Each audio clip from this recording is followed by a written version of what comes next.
여러분 안녕하십니까. 한일역전TV의 이명찬입니다. 올해 2022년은 검은 호랑이의 해라고 합니다. 검은 호랑이는 힘과 열정을 상징한다고 합니다. 시청자 여러분께서도 새해에는 힘과 열정을 다하여 소원 성취하시기 바랍니다. 오늘은 여러분에게 일본은 20년 후의 경제 규모에서 한국에 따라잡힌다. 그 유감스러운 이유는 이라는 글을 여러분들에게 소개해 드리려고 합니다. 이 글의 저자는 노구치 유키오입니다. 이 이름을 들어보신 분들도 계시리라 생각을 합니다. 그럼 노구치 유키오 명예교수의 프로필을 잠깐 살펴보겠습니다.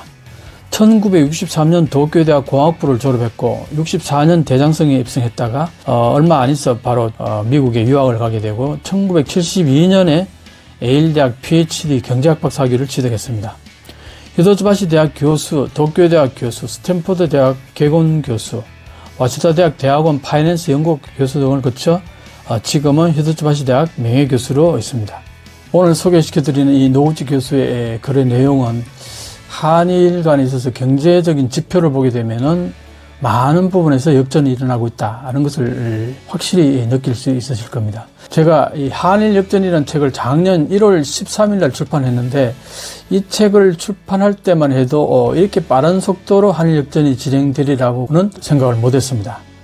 근데 오늘 여러분들에게 소개시켜드리는 이 내용을 보시면은 한일 간의 경제적인 규모에 있어서 벌써 많은 부분에서 역전이 일어나고 있고 그 스피드도 굉장히 빨라질 것이다. 그리고 또 계속 이런 스피드로 나가게 되면은 한 20년 후에는 명백히 한국이 1인당 GDP에서는 일본의 2배 이상 올라갈 것이다. 그렇게 되면은 현재 일본의 인구 규모가 한국의 2배보다 조금 더 많습니다만 국가 전체 GDP에서도 한국이 일본을 앞설 것이다.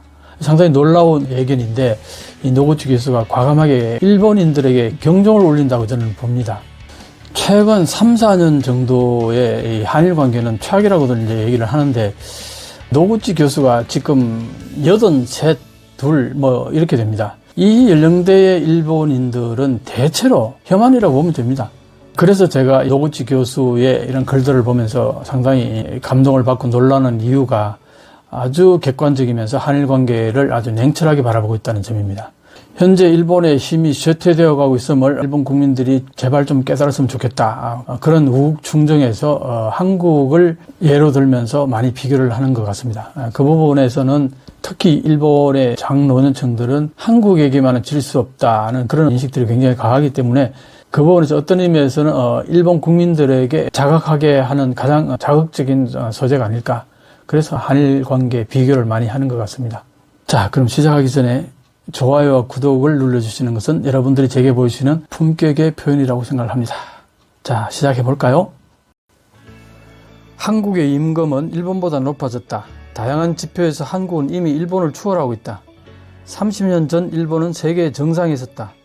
90년대 말 양국은 경제 위기에 휩쓸렸지만 대응이 달랐다. 한국인은 대학을 충실하게 개혁하여 영어 능력을 높이고 경쟁력을 향상했다. 일본인은 아무것도 하지 않았다. 그 결과가 지금 나타나고 있다. 한국은 일본보다 풍요로운 나라가 되고 있다. OECD의 데이터에 따르면 2020년의 연간 평균 임금은 일본이 38,515달러, 한국이 41,960달러이다.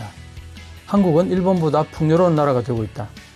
이렇게 된 것은 일본 경제가 장기에 걸쳐 정체를 계속하고 있는 것에 비해 한국 경제는 고성장을 계속하고 있기 때문이다. 실제로 한국은 이미 일본보다 강한 경제력을 가진 나라이다.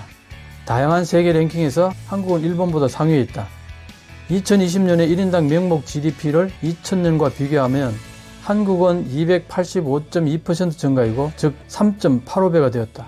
그에 비해 일본은 불과 2.9%의 증가에 불과하다. 비교할 수 없을 정도의 차이가 있다.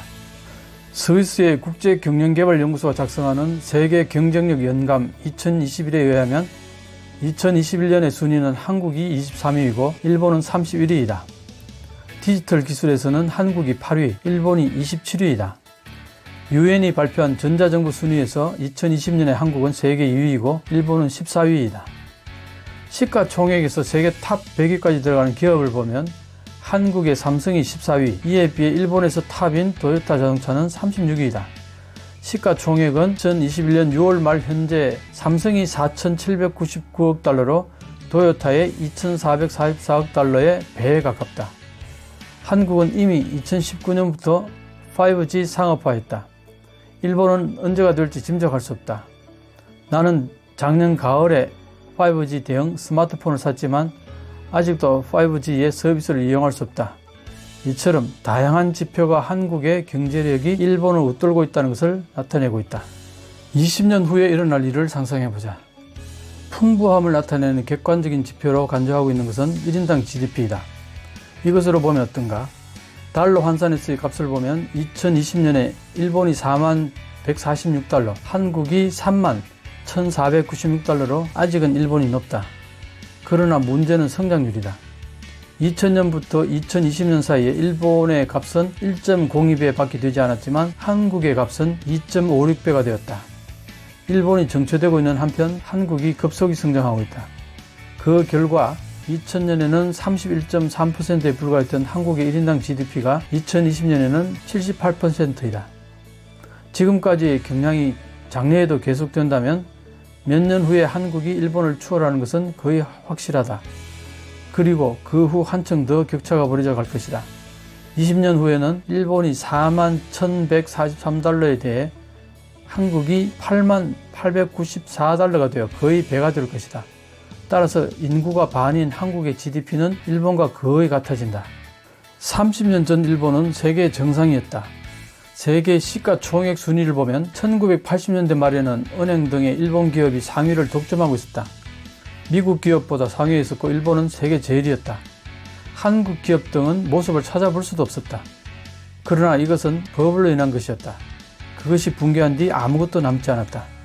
게다가 일본은 경제를 다시 세우려고 노력하지도 않았다. 그 사이에 세계가 크게 바뀌었다. 미국이 IT 혁명을 실현하고 새로운 경제를 향해 눈부시게 발전했다. 중국도 경이적인 발전을 이루었다. 그리고 한국도 실력을 높여갔다. 일본이 정체 상태에 빠져 있던 사이에 이런 변화가 일어났다. 그 결과가 지금 나타나고 있다. 일본은 G7의 멤버를 유지할 수 있을까? 1986년에 만들어진 G7은 선진국 클럽이라고 한다. 그 토대가 된 G5는 1985년 9월에 뉴욕에서 열린 회합에서 엔고 달러 약세를 향한 환율 협조 개입을 내용으로 하는 플라자 합의를 성립시켰다. 일본이 그 멤버가 되는 것은 당연한 일이었다. 경제적 어려움에 빠진 미국을 돕기 위해 일본과 서독이 기관차가 되어 세계 경제를 견인하는 것이 목적이었기 때문이다. 그러나 사태는 크게 바뀌어버렸다. 이러한 상태로는 일본이 G7의 멤버로서 적절하냐는 논의가 일어나도 이상하지 않다. G7에서의 아시아 대표를 일본에서 한국으로 교체하겠다는 제안이 나오고 지금까지 본 것과 같은 지표를 내밀어줬을 때 일본은 어떻게 대답하면 좋을까? 한국의 대학은 일본을 훨씬 앞서가고 있다. 왜 이렇게 되어버렸을까? 경제 발전의 원천은 대학에 있다. 따라서 대학의 상황을 보자. 영국의 고등교육 평가기관 QS가 대학의 세계 랭킹을 매기고 있다. 이 기관에 의하면 세계 탑 100위까지 들어가는 일본과 한국의 대학 수를 보면 다음과 같다. 대학 전반의 평가에서는 일본 5개 교에 비해 한국 6개 교이다. 한국의 인구는 일본의 반 이하이기 때문에 인구 비율로 보면 한국은 일본의 2배 이상이라는 것이 된다. 공학부를 보면 일본 4개 교에 대해 한국이 7개 교이다. 인구 비로 보면 한국이 일본의 3배 정도가 된다. 그리고 컴퓨터 사이언스에서는 일본이 1개 교이고 한국이 3개 교이다. 인구 비율로는 한국이 일본의 6배이다. 이처럼 공학부나 컴퓨터에 관련해서는 한국 대학의 약진이 눈부시다. 그 중에서도 주목되는 것이 카이스트이다. 1981년에 만들어진 대학이 현재 세계 탑 100위에 들어가 있다. 영어 능력의 눈부신 향상이다. 영어 능력 면에서도 한국인의 능력 향상은 현저하다. 나와 같은 세대 한국인의 영어 능력은 꽤 낮았다. 그런데 지금은 변했다. 토플 평균 점수에서 한국은 아시아에서 11위이다. 이것은 영어를 공용어로 하는 홍콩과 거의 같은 수준이다. 그것과 비교해보면 일본은 29개국 전체 중에서 제27위이다. 지금의 일본인 젊은 사람들의 영어 능력은 우리 세대와 비교하여 꽤 저하하고 있다. 나의 인상으로는 젊은 한국인의 영어 능력은 위의 순위가 나타내는 것보다 훨씬 높은 것 같다. 어떤 국제회의에서 안내역이 되어준 여성의 영어는 미국인 수준이었다. 카이스트에서는 모든 강의가 영어로 정해지고 있다. 한국인의 영어력이 이렇게 높은 것은 1990년 말에 아시아 외환 위기가 계기이다. 한국 경제는 괴멸적인 상황에 빠져 IMF의 관리하에 놓였다.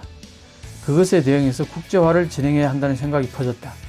대기업이 채용해서 영어 능력을 요구했다. 그리고 사람들은 경쟁적으로 영어를 공부했다. 한국 정부도 영어력 교육을 강화했다. 일본인은 언제 눈을 뜨게 될까? 1990년대 후반에 경제위기에 빠진 점에서는 일본도 같다. 90년대의 금융위기로 은행의 도산이 잇따랐다. 단 그에 대한 대처가 일본과 한국에서 크게 달랐다.